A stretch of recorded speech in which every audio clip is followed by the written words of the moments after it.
Today, I want to talk about how we can solve for a single variable in Algebra 1. So, let's start off with something super simple. Let's just start off with x minus 7 equals 31. Okay? Now, how do we do this? Well, this x value right here is our variable and what our goal is. And you always need to remember this. Our goal is to isolate x. Have x on one side, our variable, right? And then on the other side, we have our number, right? And that'll tell us what x equals, okay? So in order to isolate x, what our first step is to add 7 onto each side. Because think about it like this. If we have x minus 7, and then we add 7, right? Those two will cancel out. Or even better, let's think about it without a variable. If we have 2 plus 1 minus 1, right? The 2 plus 1, that'll be 3 minus 1, right? Then you have the minus 1, and you get back to 2, right?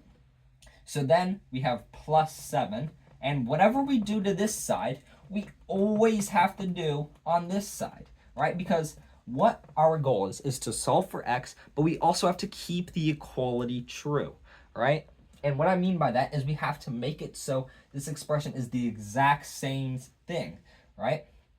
So if I add 7 onto this side, it's no longer the same thing as we started with. I have to add 7 onto both sides. So then we have x equals 38, right? And that's our answer for this one. Let's take it a step up now, though. Let's do x plus 1. Actually, let's do 2x plus 1 equals 11. All right, so how do we do this? Well, let's just start by ignoring the 2 to begin with. And let's treat it like we did the last one. And let's subtract 1 from each side. Because, right, our goal is to isolate x. So 2x plus 1 minus 1. Those will cancel out. And then we have it equals 11 minus 1. So then we have 2x equals 11 minus 1. Or 2x equals 10. Right?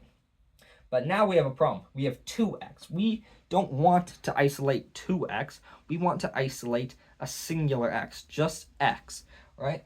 So how do we do this? Well, think about this as 2 times x, right? This is our little multiplication symbol, equals 10. So we have 2 times x equals 10, and we want to get rid of that 2.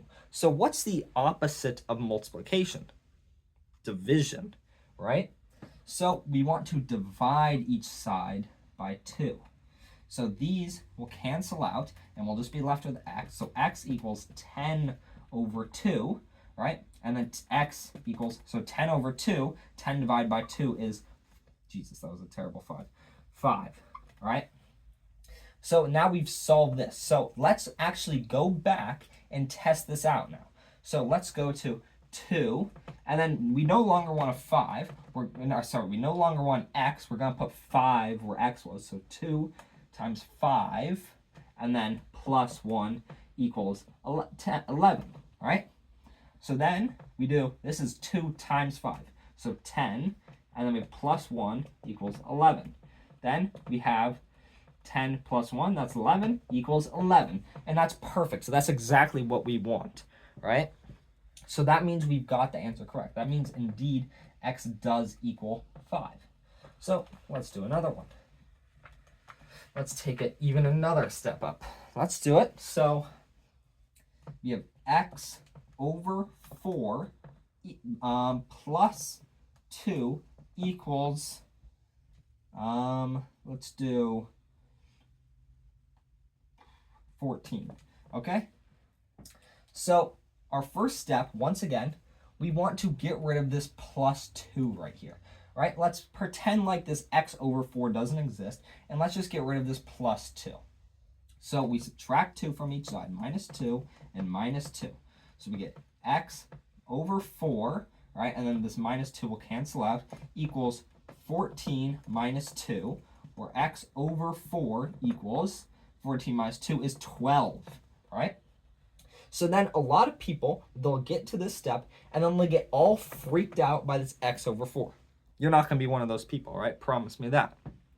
Because what we're going to do is we have x divided by 4. Now, when we were multiplying x by 2, right? Let's change that to 4 in this case. Let's say we have 4 times x. If we wanted to get rid of that 4, we would divide by 4, right? Because division is the inverse of multiplication, which also means that multiplication is the inverse of division. So we have x over 4. We want to multiply that times 4, okay? So then we also have to do that to this side, times 4. So then we have x, right? Because x times 4 and over 4 will cancel out. And then we just have 12 times 4. That equals 48, okay? So then we have x equals 48. And let's go back and let's test that out again. So we have, instead of x, 48 over 4 plus 2 equals 14, right? What's 48 over 4? 12. So we have 12 plus 2 equals 14. 12 plus 2 equals 14. So 14 equals 14. And that is, in fact, a true statement.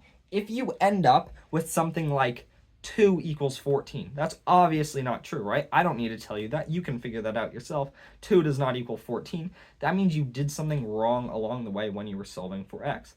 So if you're in a test or you're not running low on time, it's always a good idea to check your answers, right? And you can do that like this. Let's take it even another step up. We'll do 2 more. So let's now say we have 4x over 3 minus 2 equals negative 7, okay? So now this one is going to be a lot more different. So what's the first thing that we want to do? Well, it's a lot more different, but it's also not a lot more different, right? It's going to be the exact same concepts of what we've done before. See if you can figure this one out before I do. So we have 4x over 3 minus 2 equals negative 7. So we want to add 2 first, right? That's always our first step. Add 2, right? Or whatever the other number is. That's right here. So then we're just left with 4x over 3 equals negative 7 plus 2 is negative 5, okay? So then we have this little bit right here, right? And before, when we had x over 4, we multiplied by 4. So now, let's ignore this 4, and let's just pretend that we have x over 3. What we're going to want to do is multiply by 3.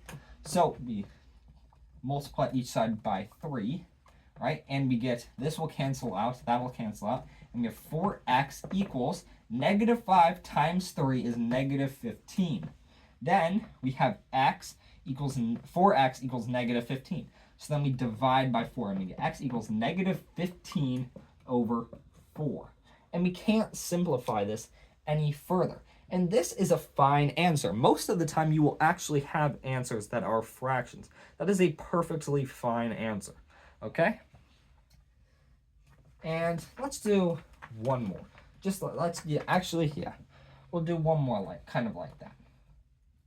Let's do 2x over 3 plus 4x over 6 minus 2 equals let's do plus 6 equals negative 12.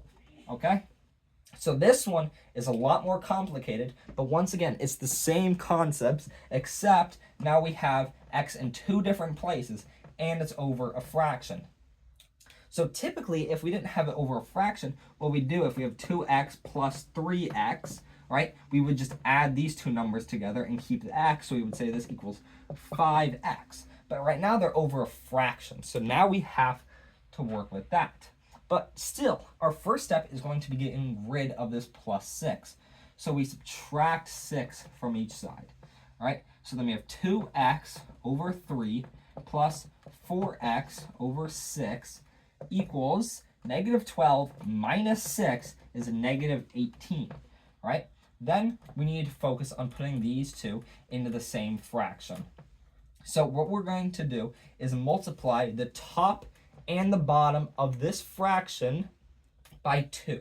Because think about it, if we have 2x over 3, we multiply it by 2 over 2, right? When we multiply by 2 over 2, 2 over 2 equals 1, so we're not changing the value of it at all. So that's going to become 4x over 3 times 2 is 6, right? So then we have 4x over 6 plus 4x over 6 equals negative 18, right? Then, what do we want to do here? Well, let's put these two into the same thing. So we have 8x over 6 equals negative 18, all right? Then, once again, we have the exact same thing as we did in the problem before. We're just going to multiply each side by 6, because let's ignore the 8. We just want to get rid of the 6. We multiply each side by 6. So we get 8x equals, let me just, 108, negative 108 equals 8x, okay? So then we're going to want to divide it by 8. So now your teacher will likely be fine with this, right? If you're not very comfortable with your division or anything, you can just leave it as negative 108 over 8. You can, in fact, simplify this further. I actually encourage you to try to do that. I'm not going to do that in this video right here. But thank you for watching. Hopefully you learned something. Let me know if I said anything incorrect or if you have anything additional to add. Have a great day.